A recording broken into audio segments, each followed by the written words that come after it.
ముగ్గురు జర్నలిస్టులు arrest. NTV కార్యాలయంలో సిట్టు సోదాలు, అరెస్టులను ఖండించిన నేతలు, జర్నలిస్టు సంఘాలు. తెలుగు మీడియా రంగంలో కీలక పరిణామం చోటు చేసుకుంది.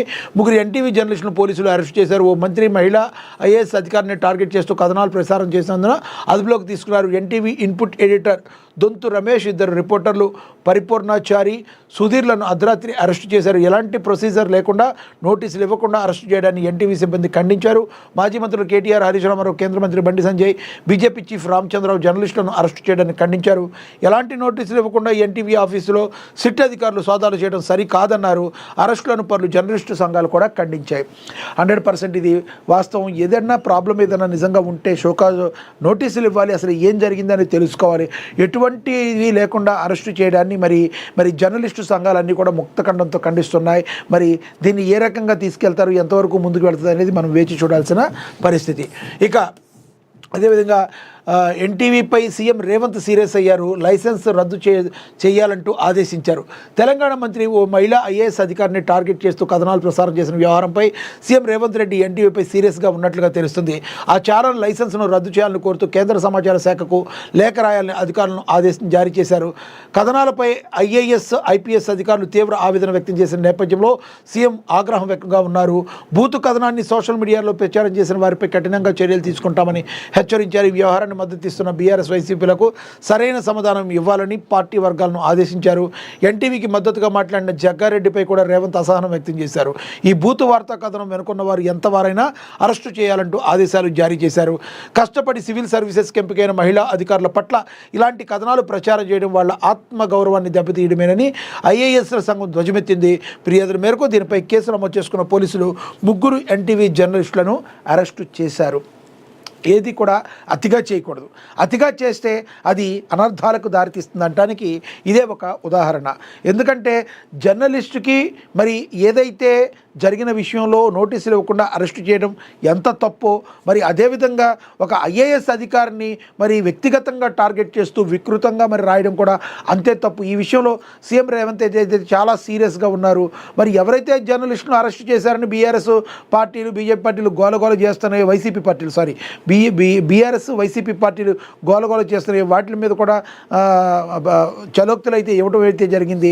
ఇది కరెక్ట్ కాదు అని చెప్పి మరి సీఎం రేవంత్ రెడ్డి అయితే చెప్పడం జరిగింది. అదేవిధంగా వీళ్ళ లైసెన్స్ కూడా, ఎన్టీవీ లైసెన్స్ రద్దు చేయాలి.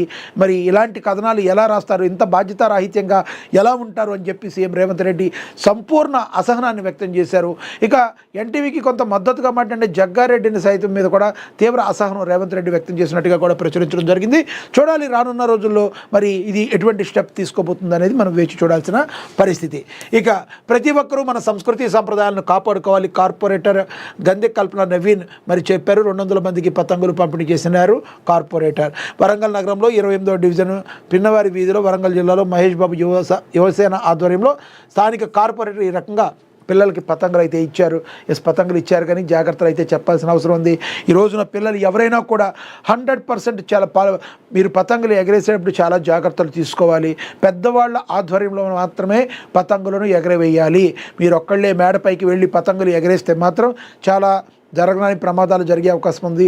మెజారిటీ % ఈ పట్టణాల్లో, మున్సిపాలిటీల కొన్ని ఇళ్ల దగ్గర పైన ఫ్లోర్లో ఉండేవాళ్ళు, మెయిన్ ఈ పైకెళ్ళి గాలిపటాలు ఎగరేసే వాళ్ళు ఎవరైతే ఉన్నారో మరి వీళ్ళందరికీ దగ్గర కూడా విద్యుత్ తీగలు ఘాతానికి లోనయ్యే అవకాశం అయితే కనపడుతుంది. కాబట్టి పెద్దవాళ్ళ పర్యవేక్షణ లేకుండా గాలిపటాలను పొరపాటును కూడా ఎగరేమాకండి. మీ పిల్లల్ని మాత్రం గాలిపటాలు ఎగరేయడానికి మీరు పైకెళ్ళి గాలిపటం ఎగరేసుకోవని మాత్రం వదిలేయొద్దు.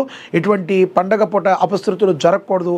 100% ఉండాలంటే పెద్దవాళ్ళ పర్యవేక్షణలోనే గాలిపటాలను ఎగరేయటం, పతంగులను ఎగరేయటం అనేది జరగాలి. మరి ఈ రకంగా కార్పొరేటర్ పిల్లలకి ఇవ్వడం మంచిదే. అట్ ద సేమ్ టైం పలు జాగ్రత్తలు కూడా తీసుకోవాల్సిన అవసరం ఉంది. సంక్రాంతి, మకర సంక్రాంతి మళ్ళీ సంవత్సరాలు బాగా జరుపుకోవాలంటే మనం కేర్ను కూడా ఎక్కువగా తీసుకోవాలి. పిల్లల విషయంలో పలు జాగ్రత్తలు అయితే ఖచ్చితంగా తల్లిదండ్రులు పాటించాలి. ఈ పతంగుల విషయంలో అలాగే చైనా మాంజా అనేది ఈ రోజున భారతదేశ వ్యాప్తంగా ఎంతోమంది ప్రాణాలను, పక్షుల ప్రాణాలను, మనుషుల ప్రాణాలను అదేవిధంగా బలి తీసుకుంటున్న పరిస్థితి. ఇలాంటి చైనా మాంజాను మరి ఎవరు కూడా యూజ్ చేయకూడదు. చేయకూడదు, దీన్ని అరికట్టాలి. ఎవరైనా చైనా మాంజా యూజ్ చేసినట్టయితే మరి సంబంధిత అధికారులకైతే చెప్పాలి. ఎవరు కూడా చైనా మాంజాని బాధ్యతాయుతంగా తీసుకొని, బాధ్యతారహితంగా కాకుండా బాధ్యతాయుతంగా తీసుకుని చైనా మాంజాని అరికట్టాలి. పతంగులు ఎప్పుడు కూడా పిల్లల కళ్ళల్లో ఆనందం కనబడాలి, కానీ ఏదన్నా జరిగి మన కళ్ళల్లో ఆవేదన, ఆక్రోశం మిగిలిపోయేటట్టుగా ఉండకూడదు. మరి దీన్ని అందరూ కూడా అర్థం చేసుకుంటారని మరొకసారి నేను భావిస్తున్నాను. ఇక అదేవిధంగా ప్రభుత్వానికి ప్రజలకు వారధిగా మహాపత్రిక, మేలుకొలిపే మహాపత్రిక కథనాలు భేష్ అని మంత్రి కొండా సురేఖ అన్నారు.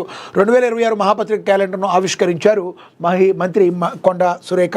వాస్తవ కథనాలను ప్రచురిస్తూ ప్రజలను చైతన్యపరుస్తూ అధికారులను మేలుకొలుపుతూ పత్రికా రంగంలో, ప్రసార రంగంలోనూ ఒక కొత్త ఒరవడిని సృష్టించిన మహా తెలుగు దినపత్రిక ఏఎన్ఎన్ ఛానల్ వార్తా కథనాలు అభినందనీయమని రాష్ట్ర దేవాదాయ ధర్మాదాయ పర్యావరణ అటవీ శాఖ మంత్రి కొండా సురేఖ తెలిపారు.